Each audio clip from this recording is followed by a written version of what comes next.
Salut. J'espère que ta vie est badass, puis rock la fucking place.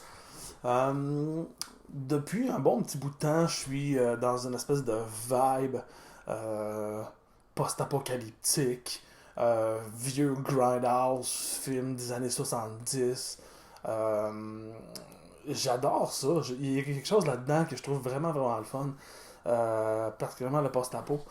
Mais autant que des fois c'est le fun justement de découvrir plein de nouveaux films puis d'essayer de mettre la main sur plein de choses, des fois c'est le fun de revisiter certains films aussi qu'on a vus il y a longtemps puis que on se dit ah faudrait que je réécoute ça, il me semble c'était vraiment bon genre. C'est un peu le film dont je parle aujourd'hui parce que le film lui-même est étant un post-apo hommage au vieux Grindhouse et même avec des, euh, des mentions très honorables au niveau des clins d'œil que le film fait. Donc, je parle aujourd'hui du film Doomsday. Le film en français, c'est Dévastation. C'est réalisé par Neil Marshall. Neil Marshall est un réalisateur britannique qui a fait quand même pas mal de films. Mais avant ce film-là, il me semble que c'est comme dans le 3 ou quatrième qu'il a fait. Le premier, il a fait Dog Soldier, qui est un film de loup-garou, qui est vraiment, vraiment bon. Après ça, il a fait The Descent, donc La Descente, qui était excellent aussi, qui était vraiment un très bon film. Fait qu'il y avait beaucoup d'attentes pour son nouveau film. Maintenant, il a fait quand même il y a un inventaire assez large, autant de films que de réalisations pour séries télé. Dans le fond, il a réalisé l'épisode, si vous êtes familier avec les Trônes de Fer, Game of Thrones. Il en a réalisé beaucoup d'épisodes pour eux, dont un des meilleurs épisodes quasiment, la bataille des bâtards. Donc, cette espèce d'épisode où ce que qui est comme vraiment un morceau de guerre que le monde il se rentre dedans puis il se verge puis c'est comme super bien réalisé, donc le gars il a vraiment du talent, particulièrement ses films récemment, j'ai vu récemment de Lair puis j'ai trouvé ça assez ordinaire. J'ai l'impression qu'on dirait qu'il perd, je sais pas s'il perd, il perd pas sa touche, mais je sais pas, il y a quelque chose dans ses films plus récents que je trouve un peu moins intéressant. Mais en tout cas je le suis pareil, je trouve vraiment que c'est un réalisateur à découvrir si vous le connaissez pas. Dans le fond, le film met en vedette quand même des bons acteurs, dont la tête d'affiche, c'est Rona Mitra. Elle n'est pas très connue niveau, mettons, je dirais, Amérique. Je pense qu'elle est anglaise, si je me trompe pas. Elle a eu un petit rôle dans L'Homme Invisible de Paul Verhoeven avec Kevin Bacon. Euh, dans quoi qu'elle a joué également, Rona Mitra. Je sais qu'elle a joué dans La Cible 2, donc Hard Target 2 avec Scott Atkins. Oui, c'est ça, elle a fait aussi dans la série Underworld, Monde Infernal, le truc de vampire versus loup-garou. Dans le fond, elle jouait dans le troisième, elle faisait Sonia, si je me trompe pas, donc le personnage principal. Genre. Donc, il y a elle qui est comme la tête d'affiche, mais tu as quand même beaucoup d'autres bons acteurs comme Bob Hoskins. C'est un gars que j'adore. Je trouve tellement qu'il a l'air sympathique. Tu le vois, tu as le goût d'être son ami. Bob Hoskins, qui a été majoritairement connu pour son rôle de Mario dans Super Mario Bros. Dans son rôle de, je ne me rappelle plus du nom, mais dans Qui veut la peau de Roger Rabbit, il faisait l'acteur principal, je ne me rappelle plus de son nom. Mais c'est un acteur qui est vraiment vachement cool. J'adore tout ce qu'il fait. Euh, donc, il y a lui qui joue dedans. On a également Malcolm McDowell, qui est comme un très très gros nom. Bon, il joue dans Orange Mécanique de Stanley Kubrick, c'est quand même déjà assez intense en soi. Mais il a quand même fait énormément de films dans sa carrière. Récemment, j'ai vu Caligula avec lui. C'est la version non censurée. C'est quand même particulier comme truc. Moi, j'aimais ça, mais c'est trash, là. C'est ça. Il y a également Sean Pertwee, que j'aime vraiment beaucoup. Encore là, c'est pas un nom qu'on entend beaucoup, mais c'est un acteur britannique qui est quand même assez connu, je pense, là-bas. Moi, je l'ai connu dans Event Horizon, dont j'ai parlé un petit peu avant. Il fait un personnage que j'adore dans Event Horizon. Puis dans tous ses films, je le trouve tellement cool, ce gars-là. Mais c'est un peu l'espèce de Sean Bean, vous connaissez Sean Bean, le gars qui meurt tout le temps dans ses films, peu importe le film qu'il fait, il meurt. Mais Sean Pertwee, c'est un peu le Britannique de Sean parce que il meurt souvent. En tout cas, dans les films que j'ai vus, il meurt assez souvent. Genre. Puis tout ça assez gore. Genre. Mais c'est un acteur que j'adore, que j'aime vraiment beaucoup. Fait qu'il y en a quand même une très gros cast list. Donc, que raconte Doomsday? Donc, en fait, ça raconte l'histoire d'un virus qui s'appelle le Reaper Virus. En français, je me rappelle plus c'est quoi. J'écoute pas mal tous mes films en anglais. Ça doit être le faucheur ou la mort ou je sais pas quoi. En tout cas, c'est un virus qui est vraiment, vraiment incroyablement destructeur. Le monde, genre, forme des pustules, puis ça saigne, puis il crache, puis il vomisse du sang, puis c'est comme super intense, là. Fait que c'est vraiment très grave comme virus. Puis il se propage beaucoup dans Glasgow, qui est comme en Écosse. Donc ça se propage vraiment rapidement. Donc ils font une espèce de mur autour du pays, du pays, en fond. Glasgow, c'est une ville ou un pays? C'est une ville seulement, je pense. C'est une ville. Fait que, en tout cas, ils font un gros mur pour contenir le virus pour pas qu'il se répande. Puis, dans le fond, il y a comme une mère avec sa jeune fille qui veut être sauvée, mais finalement ça marche pas. Puis la jeune fille reçoit une espèce d'éclat de balle dans l'œil, ou c'était où la balle directement, je suis pas sûr, mais ça se fait crever l'œil. Puis là, c'est comme assez intense. Finalement, il y a comme une espèce d'hélicoptère qui s'en va. Et dans le fond, la jeune fille réussit à embarquer dans l'hélicoptère, donc elle se fait sauver.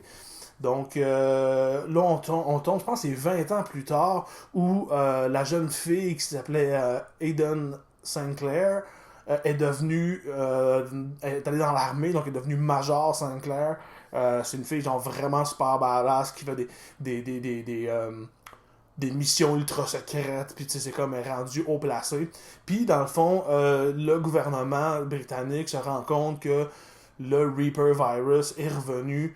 Il y a du monde qui en dehors du mur, ont le virus. Fait que là, en même temps, ils ont pris connaissance que dans Glasgow, la ville qui a été genre quarantinée, je sais pas si ça se dit, sûrement pas, mais il y a des gens qui auraient survécu à l'intérieur.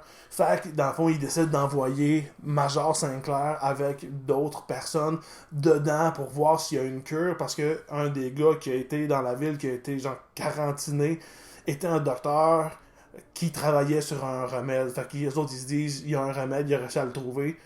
Fait qu'on va envoyer du monde pour essayer de le pogner puis de sauver le Great Britain. Fait que c'est un peu ça l'histoire. Dans le fond, on suit surtout Major Sinclair qui va là-bas. Puis dans le fond, on rencontre deux bandes. Donc la bande de Sol, qui est un personnage vraiment, vraiment psychopathe. Qui est un espèce de leader d'une tribu cannibale, genre vraiment à la Mad Max, où ils ont fait des chars, puis ils lui ont des mohawks, puis c'est comme vraiment l'année 80 futuriste, où que tout le monde est comme une espèce de tribu de motards, puis puis c'est des fous malades, fait qu'il faut qu'elle deal avec eux autres, mais il faut qu'elle deal avec l'armée de Marcus, qui est comme Malcolm McDowell, qui sont des espèces de chevaliers, genre dans des grands châteaux. Puis c'est comme vraiment, vraiment sauté genre, comme univers.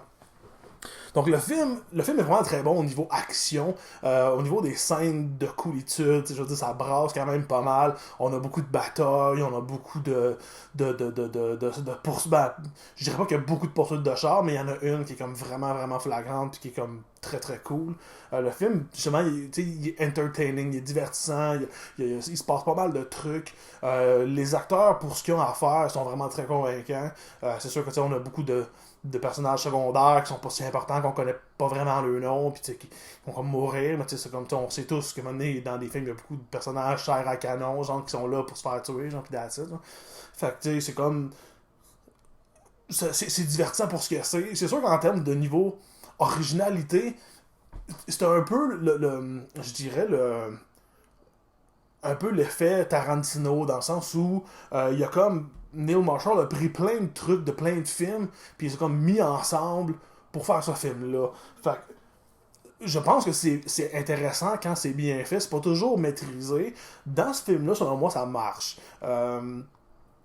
Tu sais, on a clairement des hommages à John Carpenter qui a fait justement des films post-apocalyptiques, qui a fait Escape from New York puis Escape from LA avec le personnage de Snake Plissken. Donc il y a vraiment une grosse référence à ça, là, autant au niveau de certains lieux de tournage, autant que justement le fait que Sinclair elle a un œil qui manque, mais dans le fond, elle a une patch. Mais dans le fond, on se rend compte qu'elle a un œil, c'est qu'elle a une espèce d'un œil robotique qui est capable de s'enlever pour renvoyer à terre puis filmer genre du stuff qui arrive, ou ben mettons qu'elle filme quelque chose d'un angle, fait que ta femme est capable de le voir dans sa tête, mais elle filme à partir de l'œil, ce qui fait qu'elle se donne un edge un peu au niveau des fusillades. Mais le fait qu'on la voit en premier avec sa patch, ça fait vraiment Snake Plissken. Le film est vraiment hommage aussi à Mad Max, donc on a, comme je disais, les personnages habillés en tribu, genre post-apo, punk, fait avec des espèces de chars montés, genre, puis la poursuite de la fin, c'est vraiment là, c'est Mad Max à fond, genre. Fait que ça, c'est juste pour en nommer deux, étant donné que c'est comme les deux plus grosses influences. D'ailleurs, il y a même deux personnages dans le film. Il y en a un qui s'appelle Carpenter, puis l'autre s'appelle Miller, puis Miller, c'est George Miller qui a fait Mad Max, les réalisateurs. Donc, tu sais, c'est vraiment hommage. Mais en même temps, j'ai pas l'impression que ça prend trop de place. Étrangement, je sais pas. Autant que des fois, des hommages comme ça, des fois, je peux trouver ça déplacé, parce que c'est comme, ok, ben, tu sais, comme un peu Kill Bill, quand tu vois Kill Bill, puis que tu connais le cinéma d'arts martiaux de la Chine, ben tu vois, ok, cet homme-là, il l'a pris dans ce film-là, ce bout d'histoire-là, il l'a pris dans l'autre, là, il l'a pris dans l'autre. Puis là, ça vient quasiment d'un jeu de où il a pris ça. Puis peut-être que je connais peut-être pas assez le post-apo, parce que j'ai pas senti, mis à part ces deux-là, intense. Mon Dieu, je suis en train de perdre la voix. J'ai pas senti que c'était comme que ça faisait juste prendre des trucs partout, tout le temps, genre, puis que chaque moment de scénario est inspiré d'autres choses. Bon, peut-être qu'en voyant de plus en plus de films, je vais trouver que c'est la même chose, mais de ce que je connais, du moins, j'ai trouvé que le film essayait quand même de raconter sa propre histoire, malgré qu'il empruntait beaucoup ailleurs.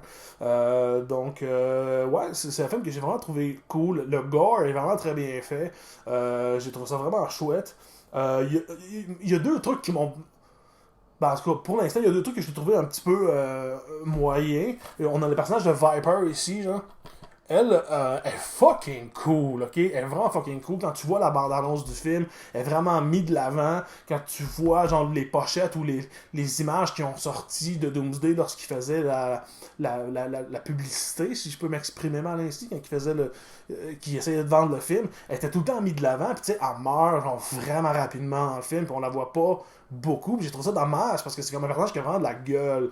Même chose pour le leader Saul, qui est comme un personnage assez important, mais au début, quand il est introduit, on parle de lui comme une grosse menace, puis quand on le voit, il est rough, puis il est psychotique, puis il est vraiment intense.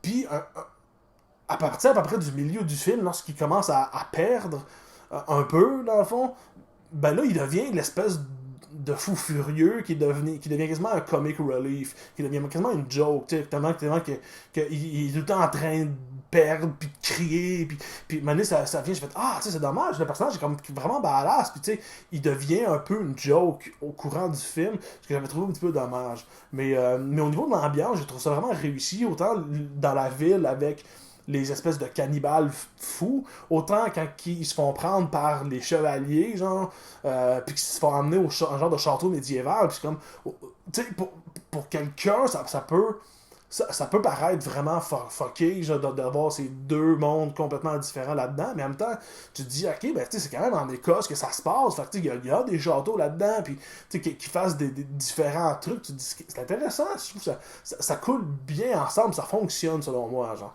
Fait que, sans être révolutionnaire, le film apporte pas vraiment de nouveau dans l'univers du post-apo. Mais c'est vraiment un film à voir pour l'adrénaline que ça nous donne, pour la coolitude des scènes d'action. J'ai aimé le fait que Rona Mitra là-dedans, on voit vraiment qu'elle s'est entraînée pour le rôle. Donc des fois j'ai de la misère avec, comme j'ai vu, c'est quoi le film que j'ai vu récemment? Puis c'était The Lair, justement, de Neil Marshall, où la fille était une fille de l'armée, puis tu sais, elle est comme super svelte, puis on voit que quand elle marche, elle comme, elle a pas de l'air d'être à l'aise avec les mouvements un peu. Rona Mitra, là-dedans, est vraiment badass. Si tu vois, m'amener, elle porte une espèce de camisole, puis on voit son dos, mais son dos, il est musclé au bout. Fait que quand elle pogne un épée, puis qu'elle varge un gars, ou qu'elle pète la gueule, ben tu fais comme...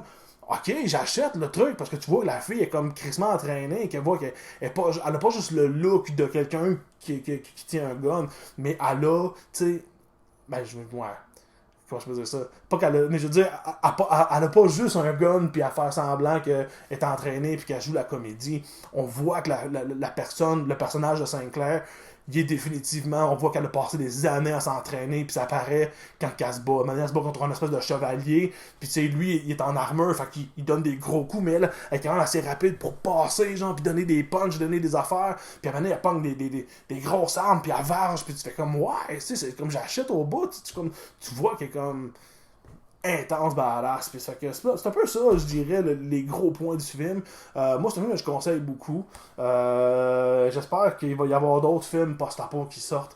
J'adore vraiment ce style-là. Je pense que depuis Mad Max, Fury Road, il n'y a pas grand film qui se sont risqués à ça. Puis c'est comme, moi, donnez-moi-en, genre, à pelleter, je vais toutes les prendre. Fait que sur ces belles paroles, je te dis rock and roll.